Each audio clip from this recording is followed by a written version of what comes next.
Welcome to the Dental Implant Practices podcast, where each episode will explore how to integrate dental implants into your practice and into bone, with your host, Dr. Philip Gordon.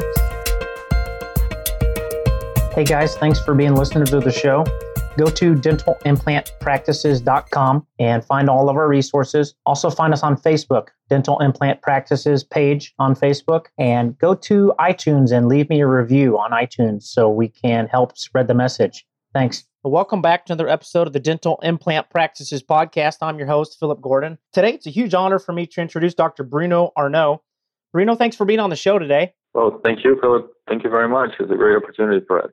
And you are in Andover, Maryland, right? Or Massachusetts? Massachusetts, yes. Okay, correct. Great. Now, why don't you tell my listeners your current position as you are with the Straumann Group and Neodent. So kind of tell people what your current title is and where you spend your most of your time at with the company. All right. I'm a head of clinical affairs for DSOs North America. I've been with the company since 2015. And I'm headed in Andover, Mass, which is where the headquarters of the company is here in U.S. But I do travel all around North America. So, from Hawaii to Canada to Alaska to Florida to California. So I'm everywhere, giving clinical support and, doing lectures for referral basis for our reps, for prospective clients, going chairside and doing the clinical support and trainings for many centers, many practices, for the staff and for the doctors on how to use our solutions properly and, take more advantage of them. Excellent. So you work for Straumann Neodent, and you're in charge of the DSO training. So if someone was a private practice, maybe one doctor, are there resources like that available to them? Would that be more of a like a local rep, or are there opportunities for smaller practices as well? Yeah, so the first line of resources will always be the local reps, because they're there, so they have the quick access. They can be there at any time, right? So it's easier, it's more practical for them to go there and support the clients completely. However, if they cannot support the clients with their needs, they will call one of us here in the company, and if there's a possibility for us to go there and help them as well, we will. There has been many times that that happened, and we went there to see them, even if it's one private practice. Either me or my colleague, Dr. Alex Molinari, either of us would go and would give support. On my role now, I'm more dedicated to the DSO. And Alex is the guy who will do the education. So it's on the other side, but we'll help each other. So if there's something that I have to do, like a lecture or something, I'm already committed to. If I cannot give that support, Alex will do that for me, and vice versa. If he is not able to do some type of support or lecture in some place because he's committed to something, he will ask me, and I'll go for him. So we help each other. And we try to give as much support as we can. Excellent. Now, I think Straumann has a little longer history than the Neodent, but I'd like to kind of focus our conversation on Neodent today. As many clinicians may not know as much about it, it's actually kind of an older company, as many people may not know, but its roots come from South America. Is that correct? Yes. Neodent was founded in 1993. So 1993 in Brazil, in Curitiba, Brazil. And so it's been, over 20 years with success. It's the number one company in Latin America. It's actually now number 2 company in number of implants sold in the world. So it is a pretty big company. It's just that we have been to U.S. for 4 years now. And so since we are not here for a long time, the brand awareness here in U.S. is not as big as it is in many other parts of the world. But we're definitely getting there. Excellent. When was the acquisition or merger with Straumann? So the first, the initial was in 2012, where Straumann acquired 49% of Neodent.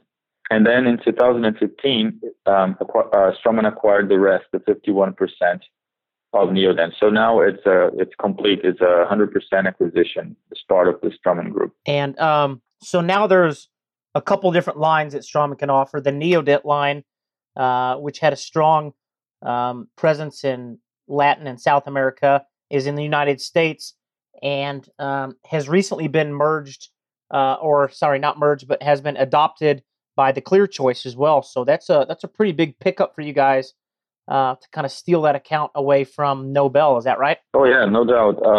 Clear Choice has been a great partner of us, and it's the biggest name that we have here in the U.S. But of course, we have other DSOs also as clients, very important DSOs, and we have many other private practitioners as well that are very important. And we are actually present in more than 40 countries today. Neodent is just as Neodent. And so, although we're not here for a long time, but people, many times hear about us from all of these other countries, and they started trying us here.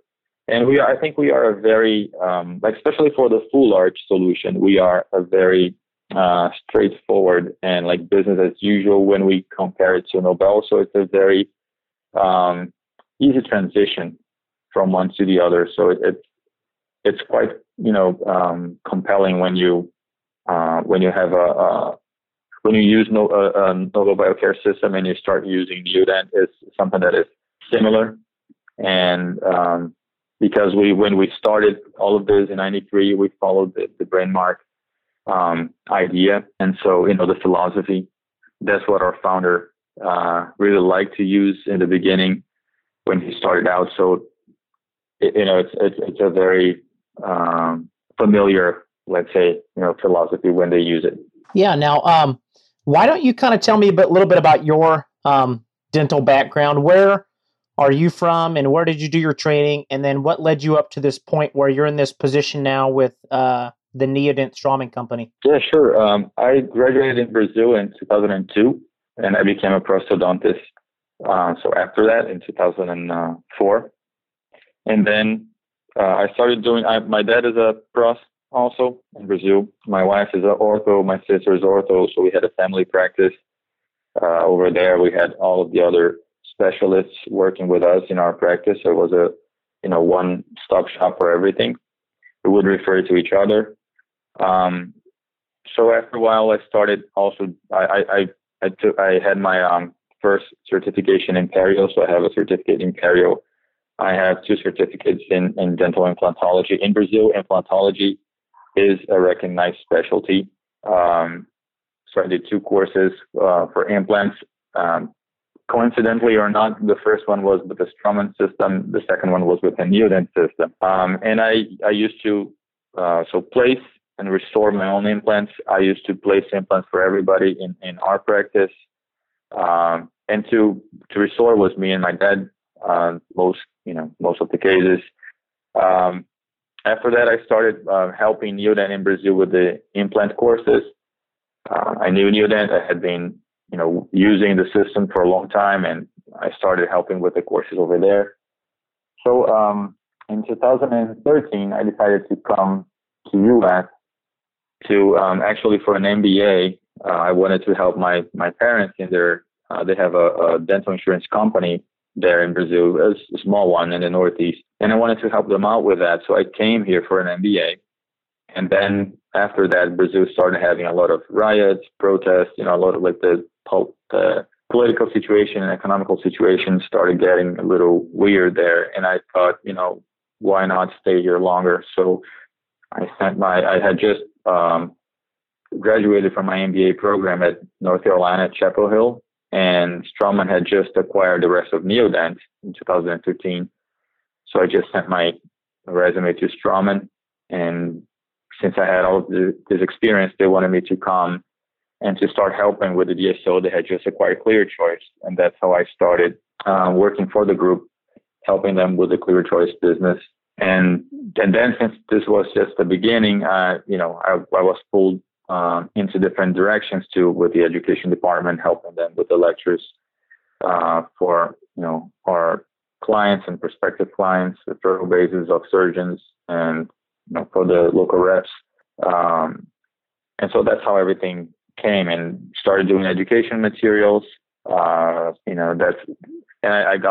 started as a manager of clinical education, and then I became a director of clinical support, and now I'm the head of clinical affairs for GSO. So I started, growing in the company, traveling a lot, trying to help as much as we could all of our clients. I still take a lot of calls from our clients, when they don't know how to use the system. So we try to help as much as we can, because we really believe in the systems that we offer, and we really want everybody to have a good experience with them. So today, at the beginning, I was more like on the Neodent side. Today, I'm in, the whole company side. Like today, I represent the Straumann Group as a whole. Excellent. That's a fantastic story. You really put your time in and really, grown a lot in your educational path, and have a lot of experience to give. I know that, will benefit the company and the end user. So, in talking about the Neodent line, let's kind of just run through the Neodent line, so maybe people aren't as familiar with it. You've got some various products. Let's talk about the types of implants you guys have. Now I'm just looking at your website. You have the CM implant line. You have the facility implant line, the WS, which looks like your short implants. You've got Zygomatics, your smart implant line, which looks like your external hex. And then you've got some biomaterials. So let's just kind of walk through some things. And you also said there's a new product line coming out, so you can talk about that too. So kind of tell me, what are people looking for when they come to Neodent?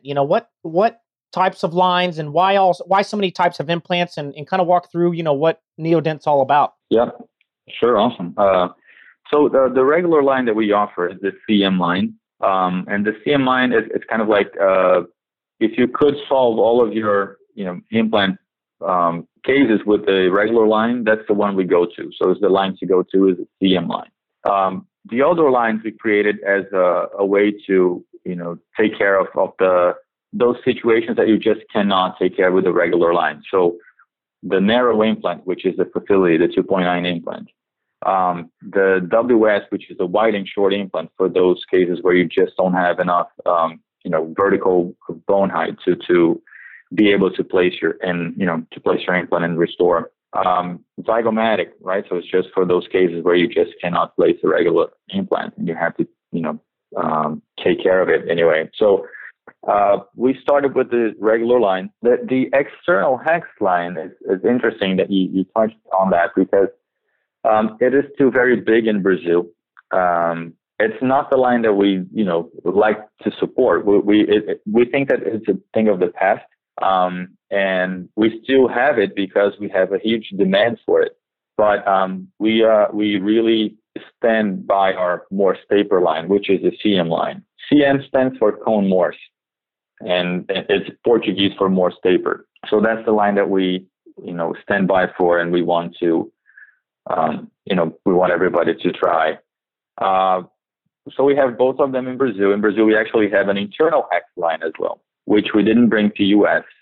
Here in US, we actually don't sell external hexes. We do have some inventory of that just for the cases that like a client might get from another country and they might need to restore. But it's not a line that we try to sell in US. Like internal hex, we don't sell at all in US. So we basically sell here the Morse taper line. The only external hex that we do sell is our Zygo, and that's more because people are used to that. But we do also offer a Zygo Morse taper, which we believe is a much better option. But so all of the lines that we offer, but the external hex Zygo, they offer Morse tapers. So the narrow implant, the 2.9 offers a true Morse taper, which is a 5-degree total angulation Morse taper.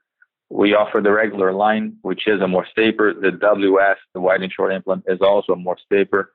So those are the ones that we, and the Zygo Morse taper that we have. So all of them are the ones that we really believe in. The new line, it's not launched here in US yet, so I'm not allowed to talk about it as much. But it was launched in Brazil already, so you can, you have videos on YouTube, you can see that. It is called a Grand Morse. It's also a Morse taper, but it's a wider cone. It's a different design. In the connection itself, it's a better connection even than the CM that we have, and it has many other different improvements on the line, especially in the tooling part. So we got all of the experience that we have, learning from all of the lines that we launched, and we finally created with our founder. It's our founder's baby still, Dr. Neodent&nbsp, who created the GM line, the new Grand Morse line. But this will be launched in US in the second semester. And the reason that we have, for example, for the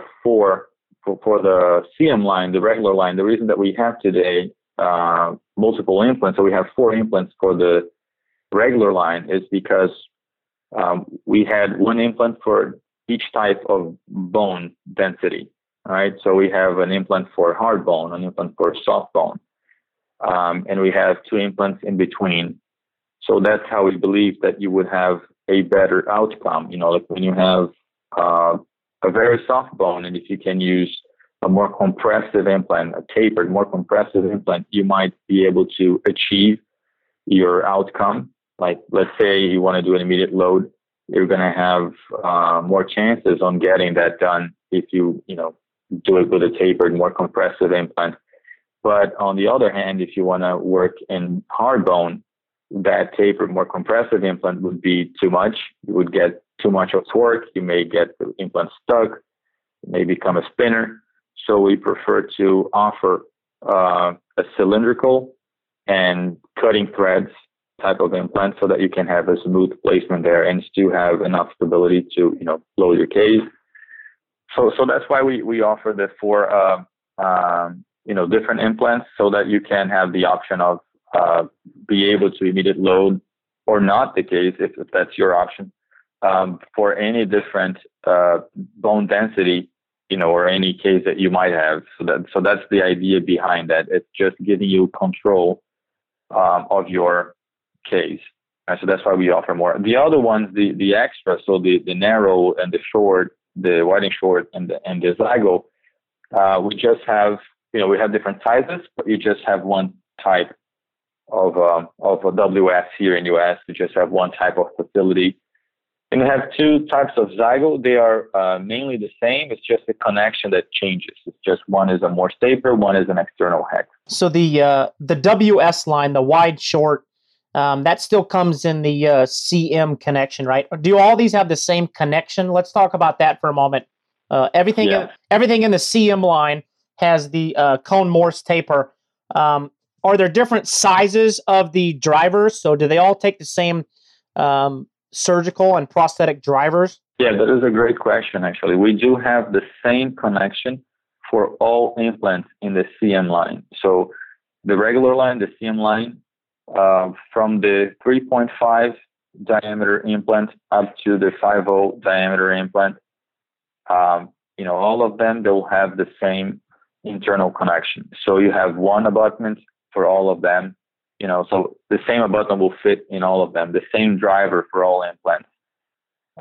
So it's just an easier way to restore, because you don't have to have a narrow platform, a regular platform, a wide platform. You have one for all of them. Yeah, I actually really like the simplicity of that, and with the strength of the materials nowadays, you don't need a big fat neck at the abutment, and you can create your emergence ideally that way, but you just have to place the implant in the right position. Yes, no doubt. And that's one of the reasons that we recommend the 2 millimeter subcrestal placement. You get more space to build your emergence profile. That's only one of the advantages, but we have multiple other advantages of placing a subcrestal, including more bone maintenance around the neck of your implant. So the other implants, they have different connections. They have Morse tapers, but they are different. They are not the same Morse taper that we use in the CM line. So the facility has its own driver, and the WF has its own driver, which is actually, we have a mount and a driver. It's the only implant that we sell here that comes with a mount. Well, the WF and the Zygos. The Zygos have two because of that, the 45-degree angle that they do have.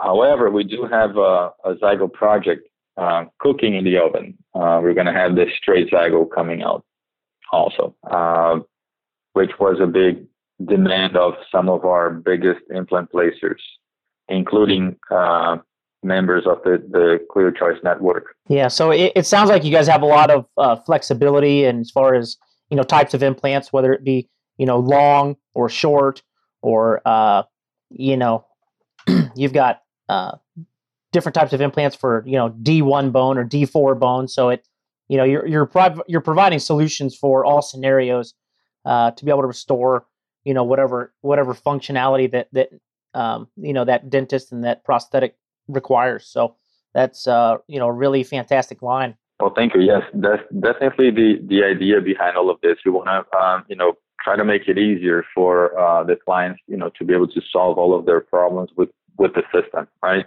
And we're also, like you said, look, we are flexible. We learn and we really hear the customer. When we came here, we've been hearing a lot of customers, and a lot of the feedback that we had, even, things that they said, why not create this, or why not, improve on that? And, so we got all of that feedback, and we tried to reproduce that in the new line, in the GM line. So I think the GM line, when it comes to next semester, will come very focused on the American market. Yeah, no, I think that's great. So let's dive into your CM implant line just a little more. Yes. Since that's kind of your workhorse of the company.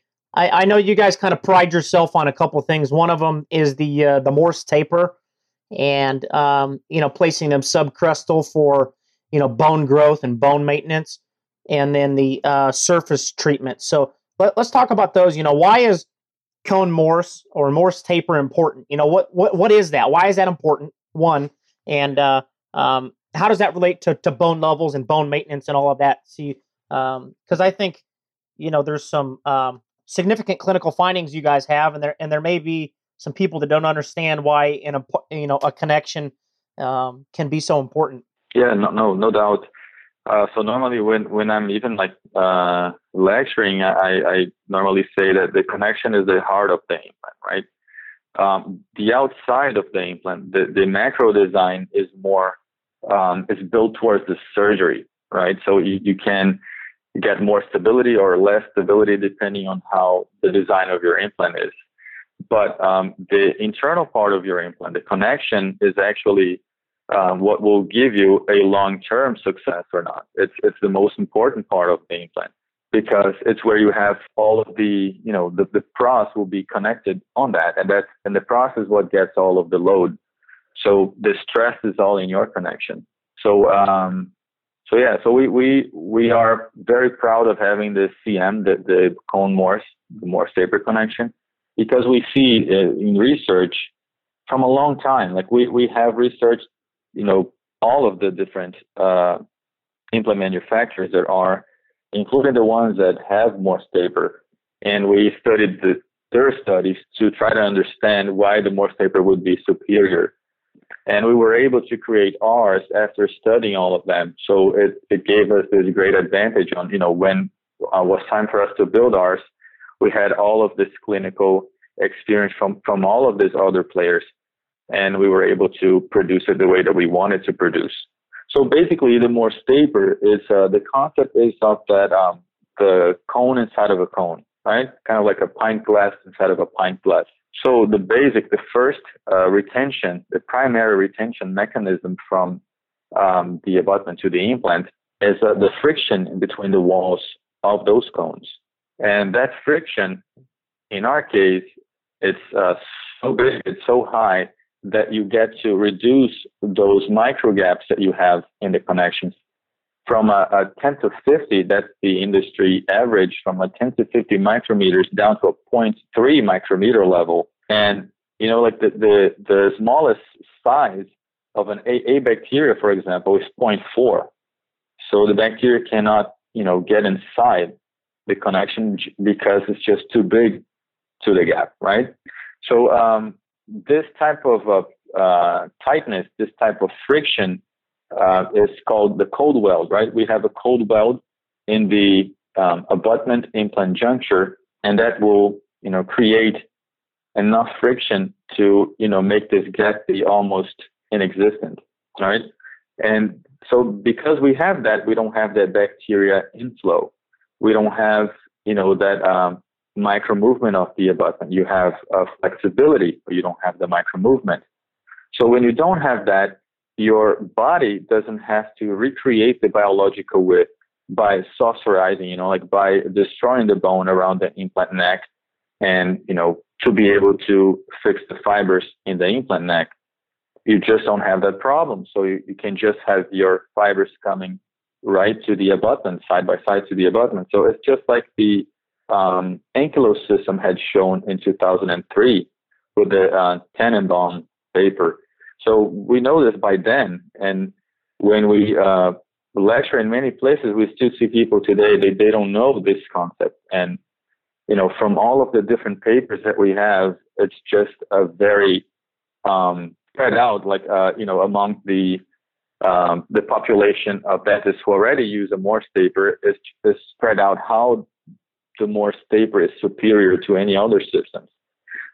In our case, we had the opportunity to test that against our own other implant lines, right? We have, Neodent has external hex, internal hex in Brazil. So we measured it against ourselves, and, the Straumann lines, they all use Morse taper connections as well. And it's interesting because it's how can I say, it's a confusing term because we call a true Morse taper the one that doesn't need screws, like the Vicon system. And that has to be below 6 degrees in total angulation. But we call a Morse, so that's a true Morse taper. So we have that in our facility. What we have in the regular line, we call just a Morse taper, which is from, 6 up to 16. And hip replacement surgeries use up to 18. So, but in dentistry, we have seen up to 16 working perfectly fine. But if you are, bigger than that, like wider than that, if you're still conical, we don't call it a Morse taper. We call it just a conical connection, right? So in all of our, in all of the implants of the Straumann group, we have that Morse taper. We have all of the connections built within the range that will give us friction, that will give us the seal in our implants. And that's something that we are really proud because that's what we see that really works. That's why we don't have bone, resorbing around the implant neck. So, and that's what we see that the rest of the industry is also shifting towards the competitors, yeah. So the Morse taper is just a tighter degree fit of a conical connection that doesn't allow any micro movement, any gap leakage, any bacteria, which promotes a healthy, stable environment for bone to be stabilized at, and just creates a better seal for things. So the CM line is that an 11.5 degree? Yes, that's an 11.5 degree with a 2.5 diameter of cone. And to have a Morse taper, you can have a Morse taper just by being within that range. But to be able to support the occlusal load, you have to have some other requirements as well, right? So for example, if you have a very shallow Morse taper, it might be a Morse taper, but it might not hold on like the pressures of the occlusal load. So, you have to build a deeper connection to be able to have enough area of friction, enough cold welded area to be able to support all of that. So, technically, you need more than just the angulation. You need the angulation, you need the depth because it's the area of surface and friction. You need the tension of the binding screw, and that's why you cannot have any type of like polygons touching the bottom part of the implant inside. So you cannot have the anything bottoming out. You have to have the connection sliding through the friction and always in tension. Does that make sense? Sure. Yeah. So you cannot have like bottoming out happening, and that's a mistake that we have in many competitors, because we see some will have a cone, but then they have something sitting on the neck of the implant or something sitting inside of the implant, and that kills the action of the Morse taper. And the other thing is, you do have to have very good manufacturing tolerances. You have to work with the best machines, because if you don't, you're not able to create enough precision, right? We talked about it. It's a 0.3 micrometer gap, right? So it's a very, very high precision fit. Yeah, that's a pretty tight fit. So I know what you mean. If you're going for a too cold weld, it needs to be really tight. The connection needs to be really deep, like you said. It needs to be friction fit. So that's those are all great things. Other than the cone Morse connection, what are some of the advantages of the implant? Yeah, we do have the two surfaces that we offer. So the first we call the regular surface. It's called the neoporous surface, and that is a sandblasted and etched surface. And we offer the second surface, which is what we call the aqua, is our hydrophilic surface. It's we take that regular neoporous surface and we take it through a chemical physical process to change the outside of the implant, to change it, to activate the energy of the surface. So instead of having titanium dioxide, which is an electronegative layer, it becomes an electropositive layer. So then we store that in saline solution, just so that the implant has no contact with the air, right? So just to protect the implant from having contact with the air, because the air has carbon molecules, and that will reinvert the surface back to electronegative. So it's funny that when we see clients saying that, oh, we have this implant that comes in saline solution, so I can just get a regular implant and put saline solution and then it will be the same. But that's completely inaccurate, right? That's not what the treatment is. The saline solution is just a way to protect the implant against the air, right? So you don't want the implant to touch the air, because you don't want the treatment to be inversed, undone. So it's a great way to, like, the hydrophilic surface, the aqua surface is a great way to have more BIC in less time, more bone to implant contact. And so you have a secondary stability faster, just like we learned with the Straumann SL Active, right? So we are able now to offer, hydrophilic surfaces and the regular rough surfaces in both lines that we offer through the Straumann group. Okay, gotcha. So the aqua just takes it and changes the electrical charge and increases the blood contact and the initial compatibility, so that it incorporates faster and quicker and better healing. Is that what you're going for? And so it comes in a saline solution. You take it straight from wet to wet, as opposed to being dry to wet. Yes, completely right. How are those going so far? I mean, what's been the uptake of that in the implant community? Is that being a successful thing? Is that taking off? Yes, it is taking off, and we're having more and more clients swapping their whole inventories for aqua. Even the biggest client that we have, even the Clear Choice network, has been swapping their whole inventories for aqua as well.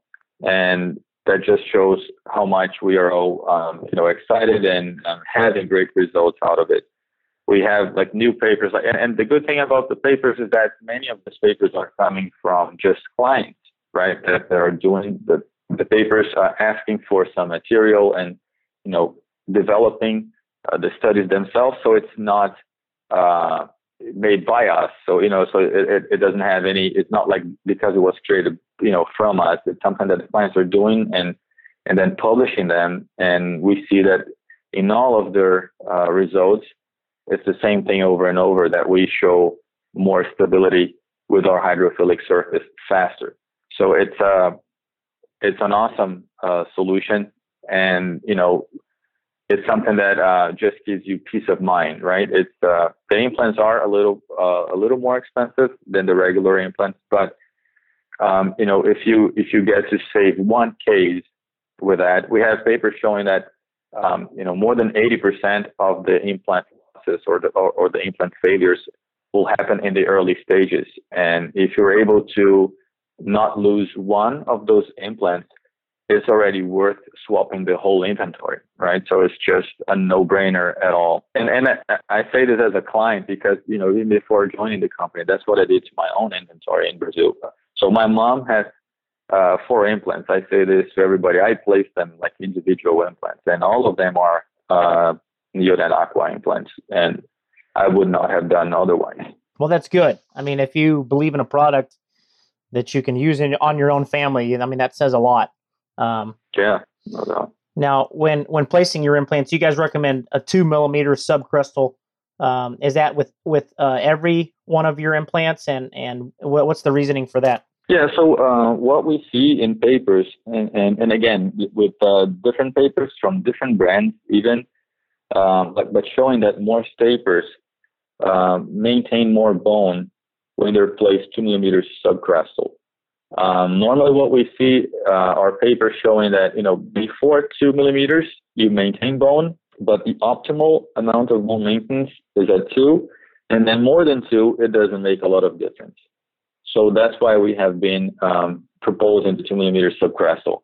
But it's not only the bone maintenance, we have other reasons as well. So one of the reasons we already touched upon is having more vertical space for you to create your emergence profile. So if it's an anterior zone case, then it would be, highly, appropriate for you to place the implant subcrestal. So we say 2 to 3 even, because then you are giving space to build the emergence profile to be, perfect. But we have even more, so more benefits. So for example, if you have bone maintenance, and if you don't have any of your rough surface exposed, then the chances of having peri-implantitis, they go down. Because normally what happens is you have a little bit of your rough surface exposed, and then you have bacteria there, and then it's where the bacteria starts colonizing your rough surface, and then, starts destroying more and more of that bone. But if your rough surface is never exposed, then it's very hard for any bacteria to reach your rough surface. So it's another advantage to have your rough surface completely protected. In terms of, and we have papers showing that more staper implants, they have less occurrence of peri-implantitis. So that's another, big advantage of having that. Especially now with all of the, cases of peri-implantitis, all of the attention that peri-implantitis is having in the different conventions that we go to, right? The other thing is, if you have your implant completely covered by bone, then it's going to be more resistant to load than if part of it is already outside. So we don't have a paper showing that. But it's something that we really believe, and we started studying that with Bicon, and they have been showing, year after year, that even if you don't have a good crown to implant ratio, right? Sometimes they have those 4 millimeter grenades and a huge crown on top, and they still show that it works. And why? Oh, because the more staper, because it's completely subcrestal, because, so they have some reasons for that, and we are studying them, and we are starting to believe that is, one of the reasons is because the implant is subcrestal. So it's something that we want to get some papers out, but it's something that we are starting to study like deeper and deeper, because it's one of the reasons. It's one of the factors that we think you should be placing your implant subcrestal. And that is, it's not that you cannot place your implant at bone level. You can. It's still going to be a better solution than any other type of connection. However, if you place subcrestal, then you have access to even more benefits. So if you have a case that you don't have enough bone height to do it, then fine, place it at bone level, because there's nothing that you can do about it. But if you have the space, it's better to have a shorter implant subcrestal than to have a 1 millimeter longer implant at bone level, because of the benefits that you get with the subcrestal placement. Yeah, I think as more research is coming out, the length of the implant maybe isn't as important as maybe the width around the top, 6 to 8 to 10 millimeters. So, I would lean towards, like you said, getting a shorter implant and getting it fully submerged in bone than having a longer implant that may be exposed. That's going to do two things. Like you said, it's going to take more pressure from the prosthetics, and it's more likely to cause issues with exposed threads and peri-implantitis in the future. So it's probably just good all around.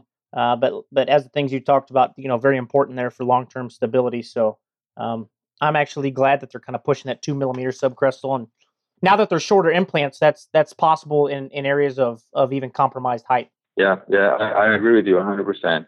And we know that if you have a Morse taper, you're safe to place subcrestal because you're not going to have that bone loss. The problem is trying to replicate this with non-Morse taper implants, right? Because then you're going to have a huge bone loss. So, that's what we want everybody to understand, that when you use a Morse taper, the philosophy is a little different than when you don't use a Morse taper, right? So some things will not apply to a Morse taper like they do for the other connections. And the other thing is, so the same thing that happened with platform switch, for example. In the beginning, we would have to place the implants 3 millimeters apart from each other, right? Like the 3 millimeter rule from Tarnow. But then with platform switch, he reduced that to 2 millimeters, right? If you have platform switch, you can place the implants a little closer to each other. So on the Morse taper, that happens as well. We don't care how close the implant is to the other one, because that's not what we plan the case by. The case should be driven by the pros, right? So all cases should be prosthetically driven always.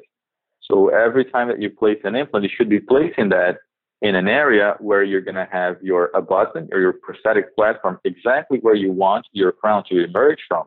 So it doesn't matter if that implant will be 2 millimeters close to another implant, if it's going to be 3 millimeters, right? So that's not what we want. So having the Morse taper gives us also that benefit. You're not going to lose bone. You're not going to lose your papilla. It doesn't matter if you place the implants closer to each other or not, right? So it's just a safer connection to work with. Yeah, absolutely.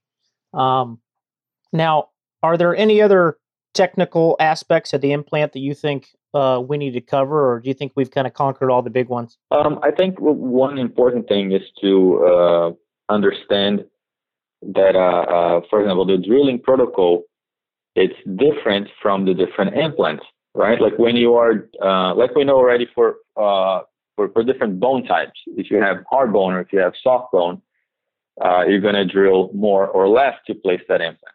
The same thing happens with the type of implant, the design, the macro design of the implant. So, for example, in a hard bone, you don't need to under prep because you will have already a very good initial stability, right? So normally you can prep to protocol. But on a soft bone, if you prep to protocol, in the end, you're going to have a very low stability. So you have to under prep and place the implant. Sometimes you have to drastically under prep to be able to have some stability out of that very soft bone. So the same thing happens with the implants, right? If you have an implant that already has cutting threads, it slides through, and you have another implant that will have compressive threads. So you know that will happen. We use the same philosophy. So for example, the one that will be compressive, if you're placing that in soft bone, fine, awesome. You're going to have a good amount of stability in that soft bone. But if you try to place our most compressive implant, the drive implant, for example, in a hard bone, D1, then you might get the implant stuck there. So you have to over prep. You have to cut more out because that implant was, made to push bone around, not to cut inside the bone. So understanding the different dynamics of the different, of the different features, I think is very important to be able to have a good experience with the product. Yeah, you definitely have to understand the bone physiology and the drilling protocol as it relates to implant placement, or you're going to get, into scenarios where you're not using it properly, and then the experience won't be the same. So, having the understanding of the engineering of the instruments and the implants, and then the biology of the specific bone, putting those two together, and so I know you guys probably have that outlined pretty specifically in your user protocols, but some of that also just comes with good clinical experience. So yeah, no doubt. And then another thing about techniques is one thing that we try to reinforce so much is measuring the collar height, right? People are not used to that, and because we are used to making implant level restorations where you have your crown sitting on top of your implant, like completely touching the implant neck. And in our case, in our implants, you don't have that. You have the implant, and then your abutment will bring that platform up to a new level, and then you have your crown being placed on top of your abutment. So it's an abutment level restoration. It's a tissue level restoration instead of a bone level restoration, right? So it's important then to measure the collar height to know exactly where you want your prosthetic platform to be. And, the distance from that prosthetic platform to your implant neck, to your implant platform, is the abutment collar height, right? So what we have seen in papers today is that the shorter the collar height is, the more bone loss you have. So we don't want that to happen. We want to have the prosthetic platform, where you're going to sit your crown. We want that to be at least 1 millimeter above the bone level. If you can make it even more than that, even better. But if you can't, try to make it at least 1 millimeter above the bone level. So we don't want the crowns to be sitting at the bone level. And that's a very, very important point, because we have seen cases where the surgeon made a terrific job of placement, and then the doctor who restored the case didn't measure the collar height and placed the crown subcrestal. I even have pictures of a case where it is the crown comes from inside of the bone. It was a case with an immediate extraction, immediate implant, immediate load, and the restorative guy placed the abutment with a prosthetic platform inside the socket, and then you see bone loss even in Morse papers. So if you don't measure the collar height, you can lose everything that you gain, by working with a phenomenal connection and by placing it in the right position. So it's something that we have to change also ourselves. We are learning from everybody's case, from all of these papers, and we have to learn and we have to apply that knowledge into our practice every day, right? Like, so we are seeing that measuring the collar height is important for any system, because the closer that you are to the bone, the more bone you're going to resorb. So we have to be aware, and we have to practice that in our daily routine. That's a very important point. Sure, absolutely. So it at least recognizing why you guys are making these recommendations for where to place and where to restore, and because there is science behind it. They're not just recommendations that they don't come from documented science. So I think that's important. Oh yeah, think about it. It's for us, changing the way that people do things is actually harder, right? Because for us, it would be much easier to just sell, if it's business as usual, right?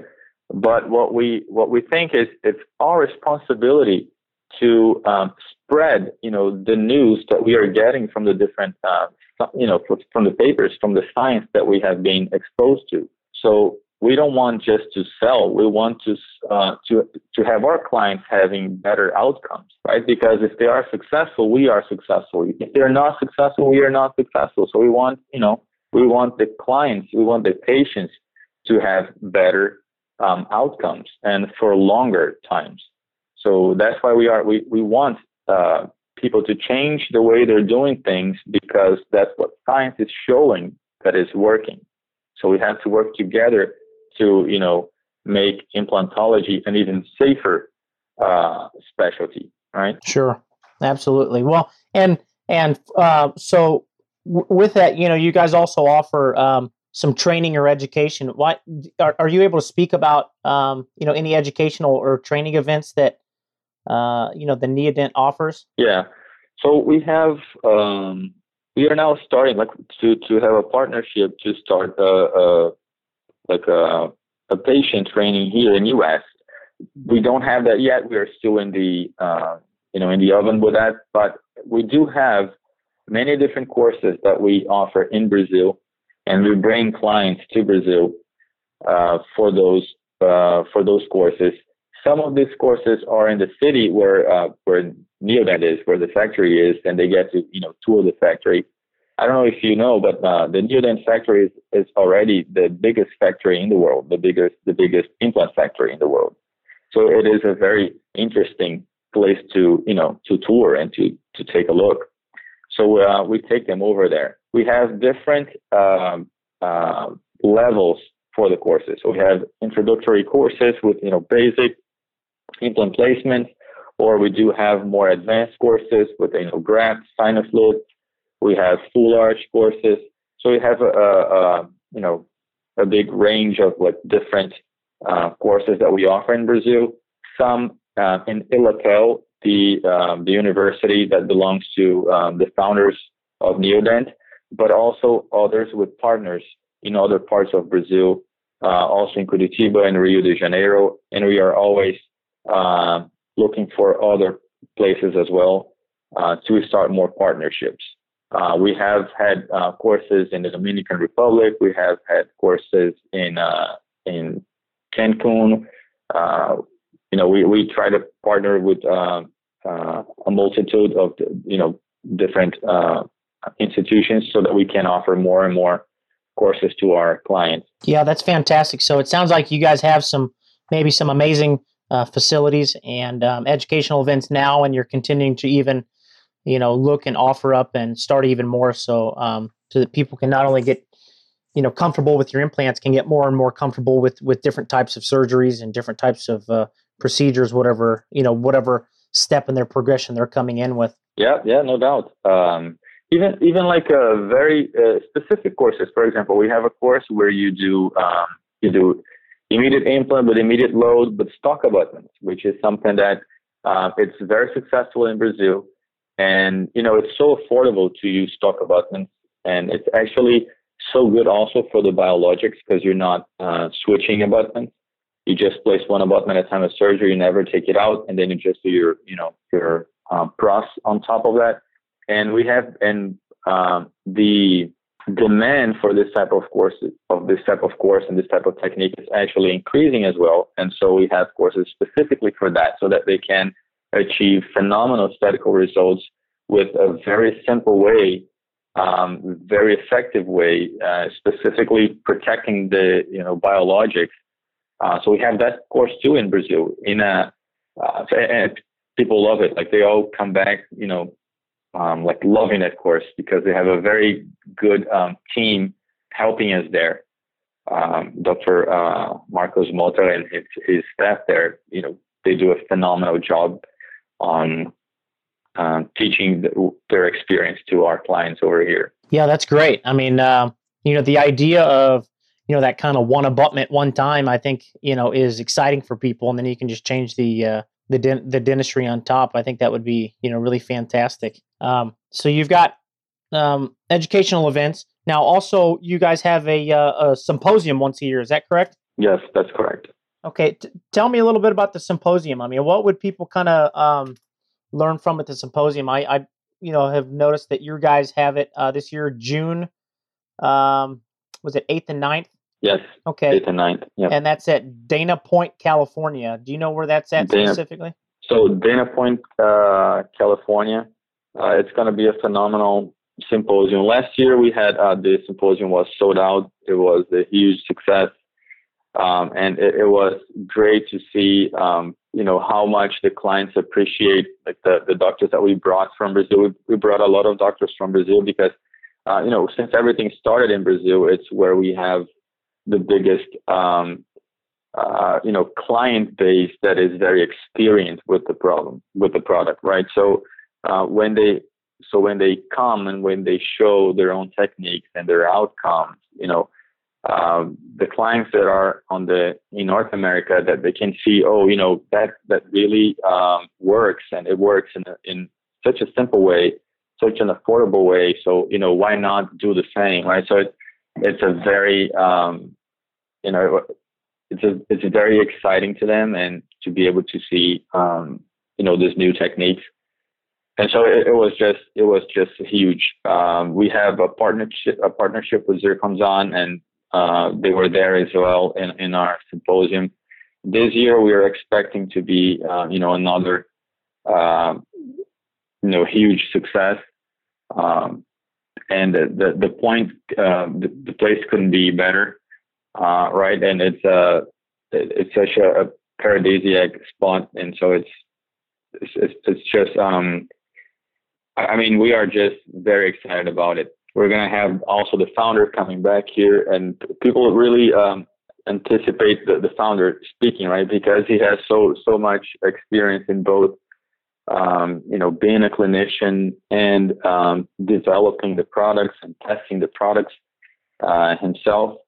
And it's just a good learning that we all get. And he's such a humble guy too. So if you, it's just a pleasure to talk to him and to, discuss with him whatever you want to discuss, whatever you want to learn from his experience. So it's awesome. It's a great experience to, meet everybody and meet all of the big guys who are working with us. And, it's just a great opportunity. Yeah. Excellent. Those kind of things can be beneficial because you can learn about the product. You can see and feel hands-on with some of the kits and some of the other side items. It's interesting to see what other speakers are doing in various parts of the world and in various practices, and then also have the ability to kind of talk one-on-one with some of those people and get some other bits of information that something coming up or something that's happening in the future, or things that are developing as we speak, that people can always integrate and learn from. So I definitely think that there's a wealth of information at those types of events. Yeah. And I forgot you asked me about like where that would be. So that's going to be held at the Ritz-Carlton at Laguna Niguel. And so one of the big things that we're going to have for this symposium is we're going to launch our GN line there. So that's going to be, crazy. We are already anticipating that because it was the same in Brazil. In Brazil, it was huge, and that's the place, and that's the event that we're going to launch our GM line at. Oh, excellent! Yeah, here in US. That'd be a perfect place and an opportunity to do that. So if somebody was interested in getting with the Neodent system, I know it's part of the Straumann organization now. How would they go about doing that? Would if they had a local Straumann rep, is that something that they're now carrying too, or is there a specific representative for specific areas? Is it best just to go to the website and try to contact somebody and go from there, or how does one go about engaging the Neodent system? Yeah, so we have a specific sales force for Neodent. We didn't want to have, at least for now, we don't have one sales force selling both. We have a specific, sales force for Straumann and a specific sales force for Neodent. And so they can reach out to our local rep, or they can totally go to the website and, start from there. We actually now have a unified website. So if you go to the Straumann.com website, you can see they're going to give you options for, brands, right? So it's Straumann Group. So you have a menu there, and then you can choose the brand. So we actually have even more brands because Straumann has more companies too. So we have another company called Medentica. It's just for prosthetic components for many other implant systems. So you can find that too in the website. You can find all of our technology partners in the website. the ones that help us with the digital workflow and many other partners that we have there. So it's all unified in the Straumann.com website. And so you can go there and you can choose the brand that you're interested in, and you can go from there. Or you can go, you can reach out to our local reps. Neodent today is still distributed by Instradent. This is a little confusing for some, so that's why I'm mentioning it now. Instradent belongs to the Straumann Group. Instradent is just a distributor of some of the products of some of our brands, and that's why it gets a little confusing. So when you see the name Instradent, that's right. It's not another implant brand. It's just a distributor that distributes Neodent for now. But we are unifying this. We are the merger, like the acquisition, was very successful, and we are, each time unifying more and more all of the employees and the different units, and so we share a lot of things together, a lot of the structure together. But that's why things are the way they are right now, and we believe that in the near future, the Instradent name will come out, and then we're going to have just Neodent under Straumann directly, and not under Instradent, under the Straumann Group. Sorry, because the Straumann Group is the umbrella that holds all of the other brands, including Straumann, which is our premium brand. Sure, understood. Yeah, I'm following you there. So Instradent is the kind of distributing company for Neodent and Medentica, and then those two both fall under the umbrella of the Straumann company. Okay, great. Yeah, absolutely. So I know if somebody was looking to get going with this, there's probably lots of ways to do it. Maybe just going to the Instradent or the Neodent website, getting up there, maybe trying to figure out a way to get connected with the representative, and then trying the products, potentially going to the symposium, or possibly doing some education through your group. Is there anything else that any of the dentists or implant dentists should know or think about when it comes to the Neodent system? Oh yeah, so we are part of the Straumann Group, and the group is now our mission is to be able to offer everything to the dentist, implant dentistry related, but actually even more than that. Like, we want to offer everything in terms of dentistry, right? So we are now being able to bring all of the digital workflow also to the clients. So when the clients are interested in intraoral scanners or milling machines and all of the different parts of the digital workflow, we have to offer to them all of the regen products as well. We have products from the Straumann line with the allografts. We have products on the Instradent side with the xenografts. We have membrane on both sides. We have the famous Endogain with Straumann. So we have many different products, instruments, devices, everything to help our clients in the daily routine. So I would just recommend our clients to be able to check the websites out, take a look at our products, because we have so much more to offer than we normally think that Straumann would offer. We have so much, and and we want to offer even more, because, like I said, we want to be able to bring the quality that everybody already knows from the Straumann brand. We want to have different products and devices and offer all of the solutions with the quality that we already are used to, and all the support that we would like to have, being clients of the group as well. So that's one of the things that they have by having clinicians on board. If I were, a client, that's what I would like to have from Straumann, from the Straumann Group, from Neodent.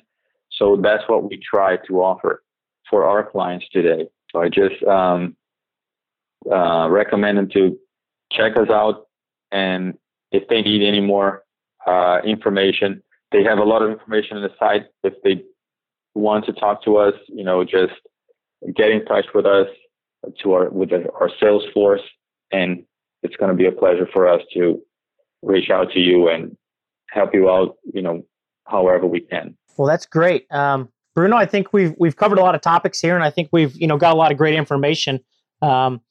So when looking to the future, it looks like the Straumann Group is really kind of branching out of just the traditional realm and really kind of exploring all venues and taking technology and biomaterials and implantology kind of to the next level. So it's really exciting to see where you're headed, and look forward to possibly meeting you soon at maybe one of the events.